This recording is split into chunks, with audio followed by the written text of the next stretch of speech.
Hello network students, my name is Ravi Boraskar and I am one of the teaching assistants for this course. This video is the first in a series of segments that shall teach you something that is outside the strict curriculum of the course, but nonetheless which is very interesting and relevant to the course. You can think of these videos as quiz sections in a regular university course, so in the sense that these are optional, but they are highly recommended. In today's section, I shall talk about some practical networking tools that help you analyze your network and what your computer is doing on the network. So as you know, we have a series of tools assignments in the course. You have already looked at traceroute and the proxy assignment. This week we are releasing an assignment on Wireshark, and this video shall help you get familiar with Wireshark and do the assignment in general. All right, so let's get started. So the first few tools that we are going to look at are ifconfig or ipconfig and netstat. Ifconfig lets you look at the interfaces and change the settings, whereas netstat lets you do a lot of things. Netstat -r in particular lets you look at the routing tables for your machine. All right. So without much further ado, let's look at how these tools actually work. All right, so I have started a terminal. I type in ipconfig/all on a Windows machine. On a Linux machine, it will be ifconfig. And I hit enter. So what I see here is a list of all interfaces that this machine is connected to. In this case, there is just a single interface, which is the Ethernet adapter local area connection.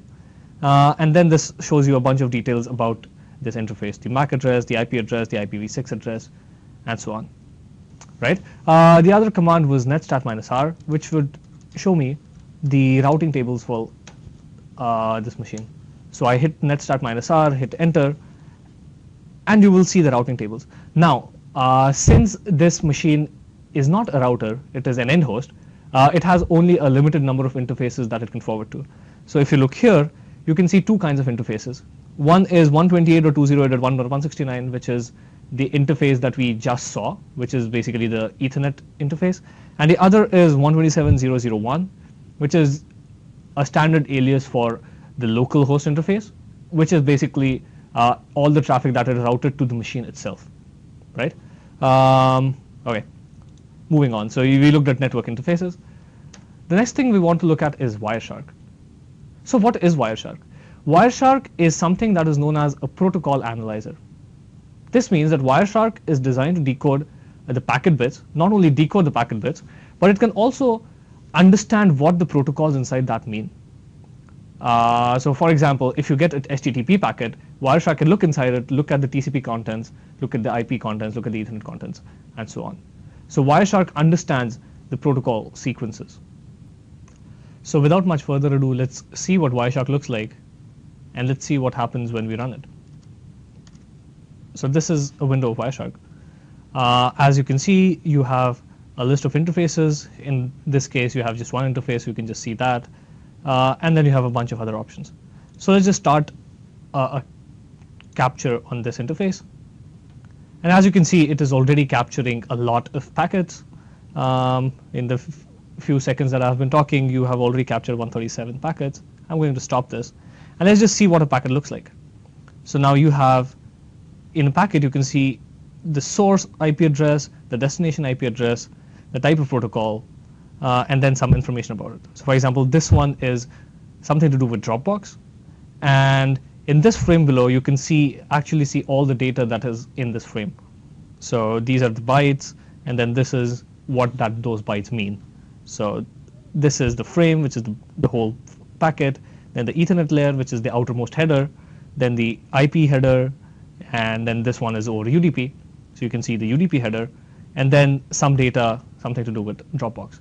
So now the issue with this is that there are a lot of packets that were captured, and if you're looking for one specific thing, you just get overwhelmed, and you can't really see what you were looking for.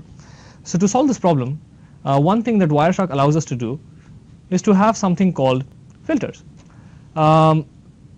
So we are often not interested in all the packets that are flowing to the network, and using filters, you can only look at selective packets. Wireshark allows two kinds of filters.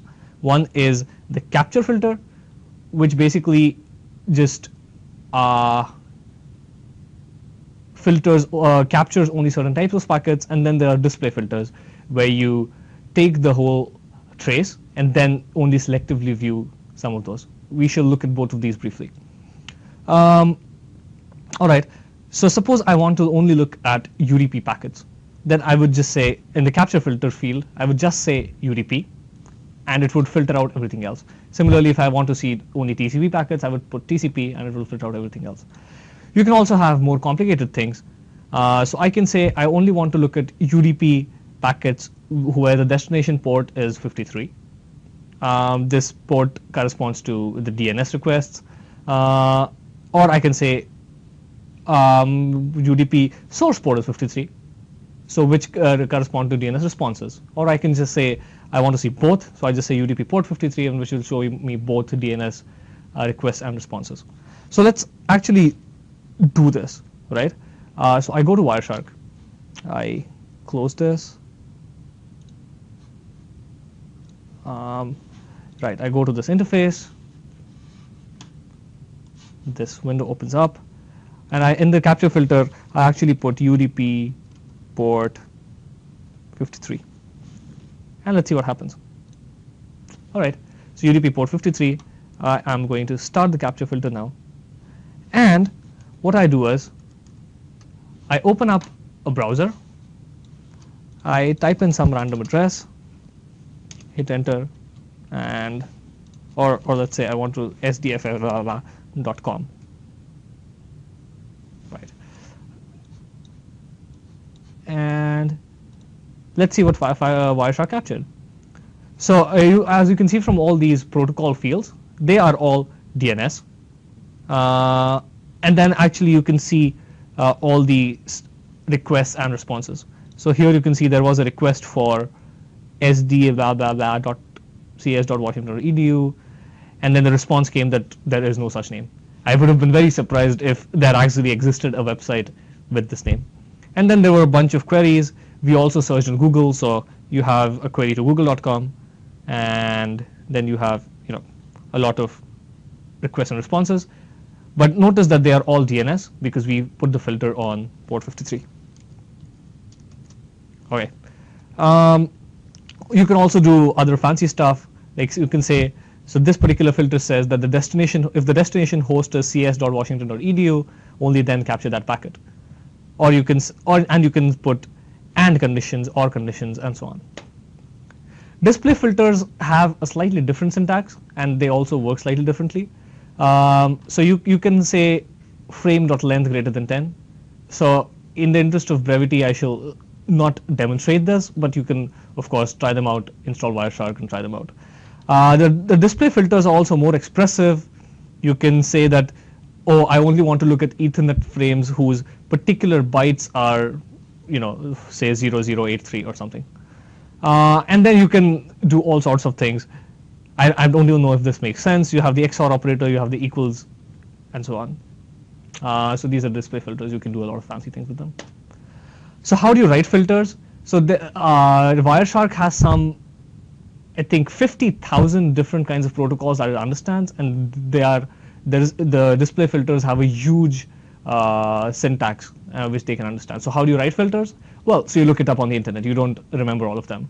So you look it up on the internet. We have some cheat sheets which you can see at the end of these slides, or you can look at the TCP dump manual. You can look at the Wireshark manual, and so on. And you can, but in most cases, if you just want to look at TCP, UDP, and the ports and so on, you should be okay, and you should find examples on the internet or something. Right. So this is a slide of caution. Wireshark can allow you to look at other people's traffic, but you shouldn't. I mean, it is an ethical issue, and it is also a legal issue.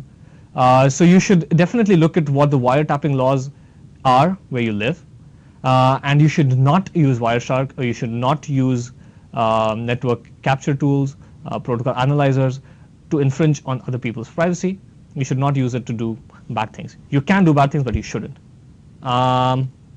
So in this case, we give an example that if you are writing your own app, you can look at only the traffic that originates or goes to your app by filtering out everything that does not go to your port. So if your app runs on port 12345, you filter out everything else. So this was Wireshark, and thank you for listening, and see you next week, I guess. Thank you.